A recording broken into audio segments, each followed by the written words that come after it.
ABC 10 News at 4 starts now.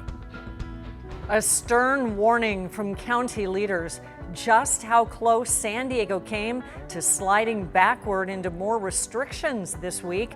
Plus, legal action not out of the question. The region's biggest attractions fire back against the state's new reopening rules. And that's where we begin. Today, leaders from Southern California's largest theme parks are taking aim at the governor's new guidelines that could keep them closed potentially for months, and sitting not only a financial toll, but a human toll. Thank you for joining us on this busy day. I'm Kimberly Hunt. ABC 10 News reporter John Horn explains why theme parks are calling the latest rules highly unfair.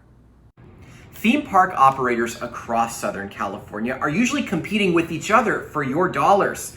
But on Wednesday, the leaders at Disneyland, Knott's Berry Farm, Universal Studios, and Legoland all teamed up to send the governor a message. Legoland President Kurt Stock says the governor's new guidelines keeping Legoland shut just don't make sense, especially since stadiums, indoor malls, and card rooms can open sooner. Theme parks create a 100% controlled environment with temperature checks for all guests, mask enforcement, increased sanitization protocols, social distancing, measures that far exceed most daily life experiences and any other leisure activities. Stocks addressed the media Wednesday with executives from Disneyland, Universal Studios, and Knott's with the California Attractions and Parks Association.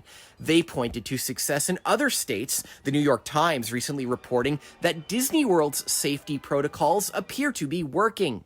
They were pushing back against new guidelines that block larger theme parks from reopening with 25% capacity until counties reach the state's least restrictive tier.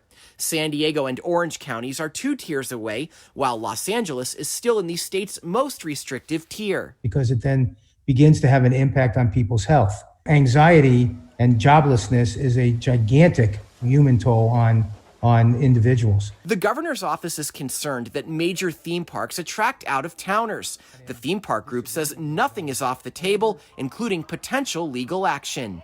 John Horn, ABC 10 News. Smaller theme parks, those with capacity fewer than 15,000, could open in the next tier at 25% capacity with other restrictions as well. We reached out to the governor's office. We are waiting for a response. And today, 263 new cases of COVID-19 were reported in San Diego County. The total number is 53,263. 6 additional deaths were reported, bringing the death toll to 863. The county's weekly update had a stern warning about how close we came to sliding back into the more restrictive tier. Dr. Wilma Wooten said that we were only 2 cases away. ABC 10 News reporter Laura Acevedo was live with a closer look at these numbers.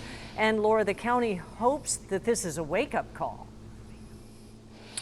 Yes, Kimberly, exactly. And the message was very similar to last week's message when the county sounded the alarm that San Diego was on the brink of moving into that more restrictive purple tier. That, of course, did not happen, but officials are once again asking San Diegans to not let their guard down, to keep us from going into that purple tier. Today's reported unadjusted case rate is 7.7 and the adjusted case rate is 7.0. That number is what the county says allowed them to stay in the red tier. The county attributing that adjusted number to their testing efforts. Also sharing some good news about the health equity metric, meaning underserved and the most affected communities are slowly improving. County Supervisor Nathan Fletcher saying that the county dodged a bullet. The county also focusing their attention on Election Day, encouraging people to fill out those mail-in ballots, but also saying that if people are going to vote in person, they must follow all health guidelines and have patience. Let me just say the election is November 3rd. I do not want to be standing here with Dr. Wooten 14 days later talking about Election Day as a statistic. And so for all voters that are out there, please keep yourself safe and healthy and vote that mail ballot and return it back to our office. Now, again, the question is what will happen next week for San Diego? Will we stay in the red tier or will we dip into that purple, more restrictive tier? County officials saying that it is up to San Diegans to keep that from happening. Once again, repeating the message that we have been hearing continuously, to be careful, not let your guard down, and also to follow all health guidelines at all times. Live, Laura Acevedo, ABC 10 News. Laura, thank you. This just in, investigators are looking into the cause of a crash involving a Chula Vista police officer this afternoon. This is video from a viewer just before 2:30 this afternoon at 4th and H in Chula Vista. 3 cars were involved, and we are hearing there were injuries. We're looking into who was hurt and the severity of it. The area was closed for about an hour while crews towed these vehicles away. Today, authorities are removing thousands of marijuana plants from an illegal grow operation in Rancho Penasquitos. The pot farm was discovered near homes and hiking trails. It was hidden below the canopy of the natural vegetation. The plants were 5 to 7 feet tall and ready to be harvested. Officers still haven't found the people responsible. Pope Francis just became the first sitting pope to openly express support for same-sex civil unions.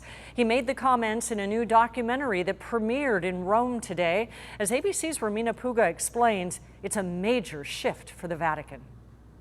In a major departure from Vatican tradition, Pope Francis publicly endorsed same-sex civil unions for the first time while head of the Roman Catholic Church.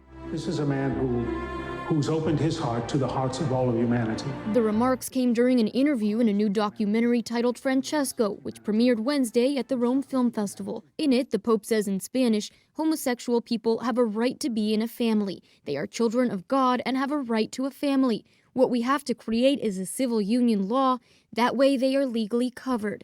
Prior to his papacy as Archbishop of Buenos Aires, Argentina, Francis had endorsed civil unions for gay couples as an alternative to same-sex marriage. But that difference is significant for same-sex marriage advocates in the U.S., especially because in 2015, Francis had a private meeting with a county clerk in Kentucky who went to jail for refusing to issue lawful same-sex marriage licenses. And I put my hand out, and he reached and he grabbed it, and he said, "Thank you for your courage." At the time, the pontiff told ABC's Terry Moran that conscientious objection is a human right, even for government officials.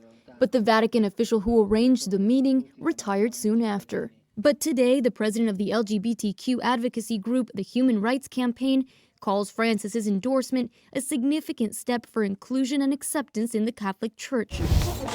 At the Francesco premiere, the film's director called the pontiff pro-life because of his empathy for all humans. That's why he looking at homosexuality, the homosexual person or a straight person. He's not trying to divide this because he's looking at the human being.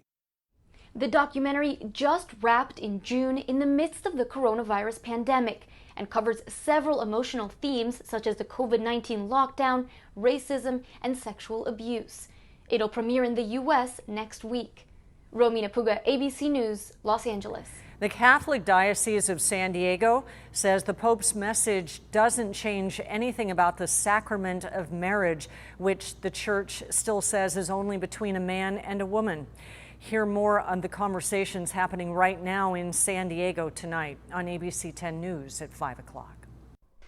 Breaking down the full cost of the pandemic.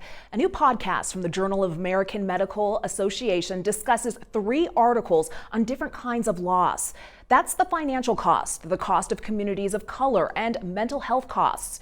The authors say these issues are closely connected. For example, minorities have died from COVID-19 at higher rates, on top of dealing with existing inequities in society.